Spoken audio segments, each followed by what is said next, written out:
2024. Le plan d'action qui sera détaillé beaucoup plus loin par mes camarades sera exécuté avec succès avec la mobilisation de tous les Sénégalais ayant compris que le parrainage, à travers le parrainage, donc le logiciel de parrainage ainsi que le fichier électoral, demeure le levier létal entre les mains du pouvoir qui en usera et en abusera pour sélectionner, selon son bon vouloir, les candidats à la prochaine élection présidentielle. Le blocus du domicile de Ousmane Sonko, sa récente arrestation,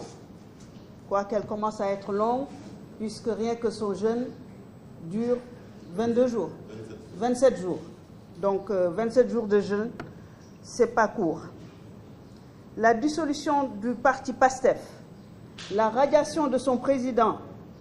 des listes électorales, en violation flagrante de ses droits et des lois de notre pays, indique sans ambages que si on laisse faire, le régime de Macky Sall ne reculera devant rien pour s'imposer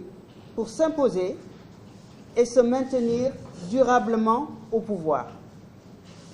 Seront également mobilisés tous les citoyens épris de justice et de paix, convaincus que l'instrumentalisation de la justice, qui a eu raison de Karim Wade, de Macky et de Khalifa Sall en 2019, est en plein régime pour faire de même avec Ousmane Sonko. Il est sûr que leur plan est d'empêcher Ousmane Sonko de participer à l'élection présidentielle de février 2024 si nous ne faisons rien. Il doit être compris et admis que partout, qu'une mobilisation massive d'une population déterminée pourra endiguer la vague déferlante des dérives dictatoriales du régime en place. C'est dans ce cadre que F24 salue et appuie les initiateurs de ce qu'on a appelé les chemins de la libération, qui ont prévu d'organiser des manifestations à Dakar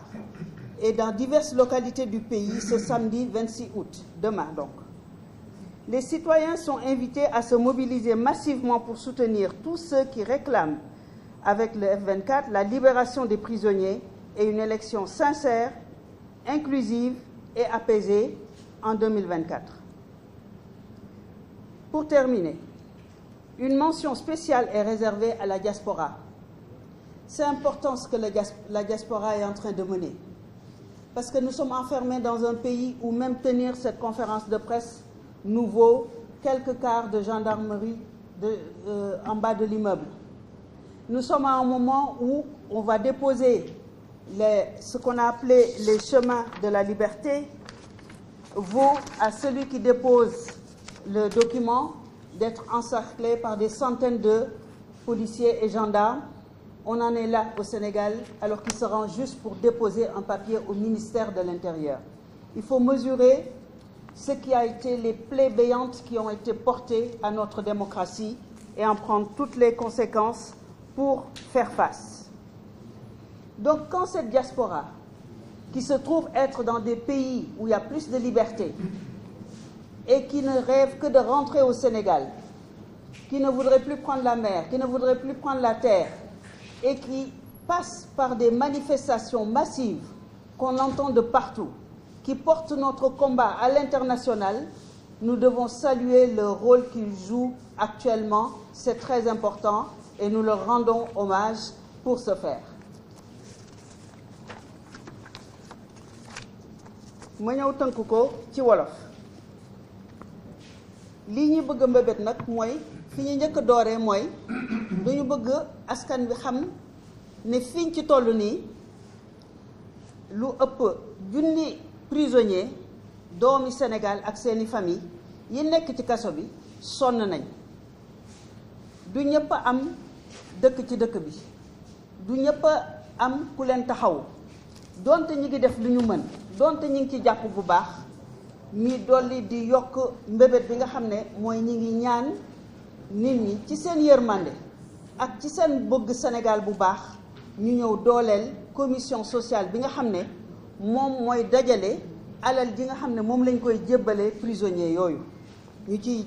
wax bëgg nit ñi bàyyi ci xel bu baax a baax a baax. bu ci kanamee tuuti dinañ ñu wax benn plan d'action boo xam ne moom la F24 fas yéene taxawal pour lépp lu ñuy xeex te ñu wax ko ci njëlbeenu lii ñu dajale tey. léegi bu ñu bëggee nag ci lii ñu indi tey jii maanaam naka la ñuy taxaw ba nga xam ne li ñuy wooyee sélection des candidats maanaam tànn ñi nga xam ne ñoo war a bokk ci élection yi nga xam ne kenn moo koy tànn muy président Macky Sall ñu taxaw ci ndax loolu du yoon. dañu war a am ci loo xam ne dañ ci war a bàyyi xel bu baax a baax a baax mooy li ñuy wooyee parrainage ump leen ne fii parrainage même CEDEAO sax dàq na ko Sénégal ne du ci taxaw moo de tey jii de mi ngi mbubboo CEDEAO pour taxawee neneen wante loolu li nekk ci loolu buñ ci paree benn nit mooy ñëw taxaw ne yow doo bokk yow mën ngaa bokk te la ñuy wax logiciel maanaam application bii jël parrainage bi ñoom ñoo ko téye bokkuñu ko ak nit ñi fichier électoral bi yow booy dem di def sa parrainage wóoru la sax ne que kii ngay dugal ci sa fichier parrainage ndax mën na bokk wala du bokk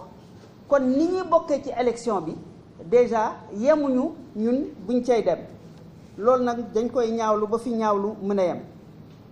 ñu umpul benn sénégalais ñu gis lu ñu mësul gis fii ci Sénégal ba ñu passé ca Karim Wade bi nga xam ne dañ ko jëlee Sénégal boobu ba léegi kenn xamul lu tax mais mënul tegaat tànkam fii ci Sénégal defe naa ne bañ ko gëjee gis ci jamonoy maam ya la ñu teg ci Khalifa Sall ngeen fàttaliku 2019 dañu defaree procès ba mu yegsi ñu yegsi tey ci Ousmane Sonko mi nga xam ne lu mat juróom fukki fan ak juróom defe naa wala juróom benn juróom ñaar ñu tëj ko këram ba fii ñuy wax ni génnewuñu benn këyit bu mën a firndeel lu dul rek ne dañ ñoo jox ay ordre ñu def ko noonu la ñu xëyee suba ñu jox leen ay ordre ñu jóge fa mooy Sénégalu tey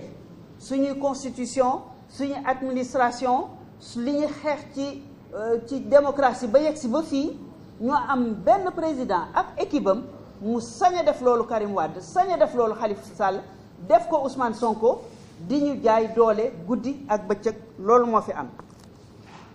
ñu yegg si ba génne ko ci fichier yi yegg si ba fexe parteem ñu di jële ko fi defe naa ne loolu tam gëj nañ ko fi gis ci ay années 60 moom la ñu wax loolu yëpp mu wane ne ni gouvernement bi taxaw temm ne tey jii lii moom kii du bokk te dinaa seet ci yan anam na ma fi jëlee woon ñeneen ba bokkuñu dinaa seet bi yoon naka lay jaar ci justice naka lay jaar ci administration naka lay jaar ci xoqatal nit ñi ba nga xam ne du mën a bokk loolu mooy li am tey moo tax sénégalais yëpp war a xam ne que lii caaxaan jëlewu ko fi lii toog di mer di ñu woo ñun ñii di woo ñeneen ak di wax seen njaaxle ak di wax seen njàqare kese du ko fi jële taxaw bu takku nañ ko defee woon 2012 nañ ko defee woon ca ay ba ñu am code consensuel nañ ko defee woon ba ñu soxlaa suñu indépendance ñëpp génn kooku suñu droit la constitution bi moo ñu ko may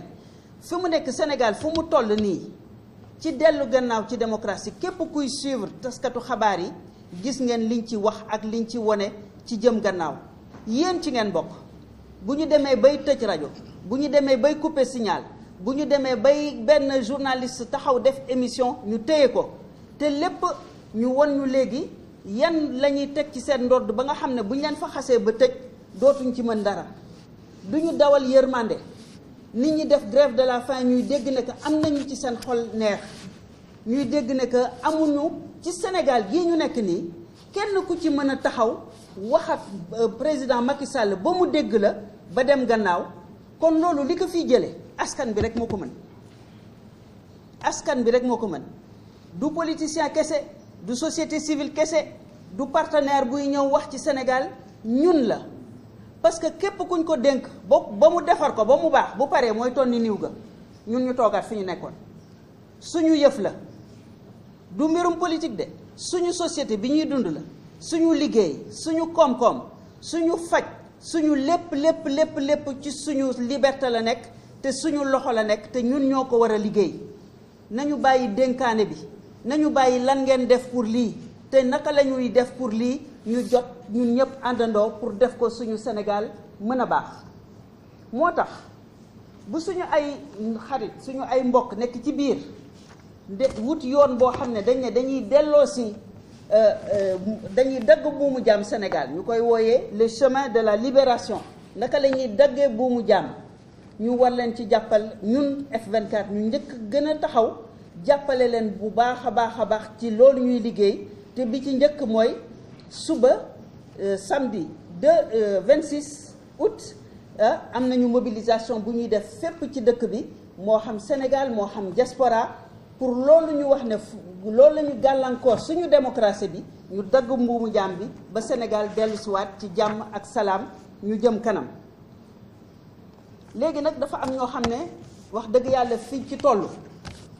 foog ñu delloo leen jukkal, ndax bi Sénégal demee ba nga xam ne soo waree def conférence de presse ñu tegal la ay camion ak ay escadron de gendarmerie ak police ak lu mu mënti demee.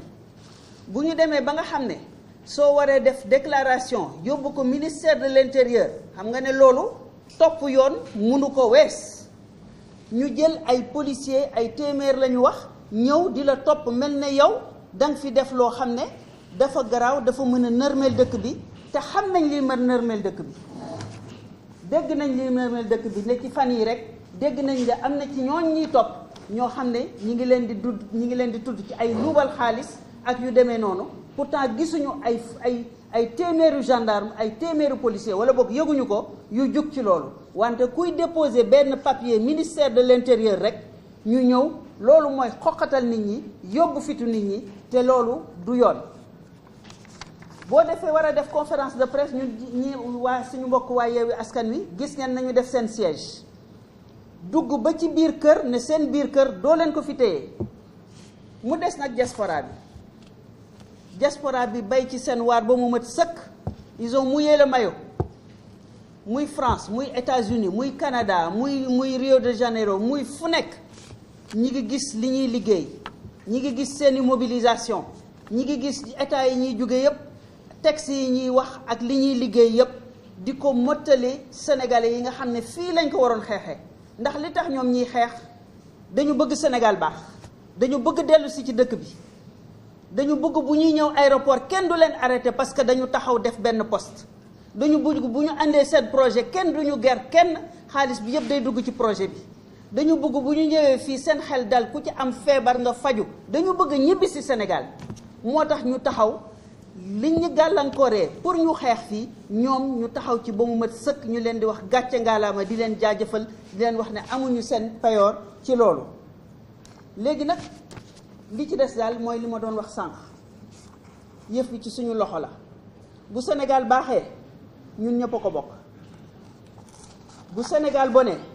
ñun ñi ko am dina am ñoo xam ne dinañ jël dem seen yoon, bàyyil ñu ko fa taxaw fee di ñu seetaan. te bu ñu bàyyee ñeneen defar ko danañ ton ni la ca gën a baax, bàyyil ñu lu bon. yéen ndaw ngeen, ñun ñoo leen gën a féete mag. waa diaspora baa ngi fi, partenaire yaa ngi fi, kilifa diine yeeg aada yeeg société civile yi, ñun ñëpp bu ñu àndee taxaw, loolu ñuy wax sélection du fi jóge. képp ku koy yelloo, képp ku war a bokk, képp ku war a dem ci élection bi ñu may la jàmm ak afiya, bañ la buntu xatal ba ñu jàll ci élection ak jàmm ak salaam. te le 25 février Sénégal delluwaat ci jàmm ji nga xam ne sama xarit Rita mi ngi ñëw di ko ñaanaat waa Sénégal.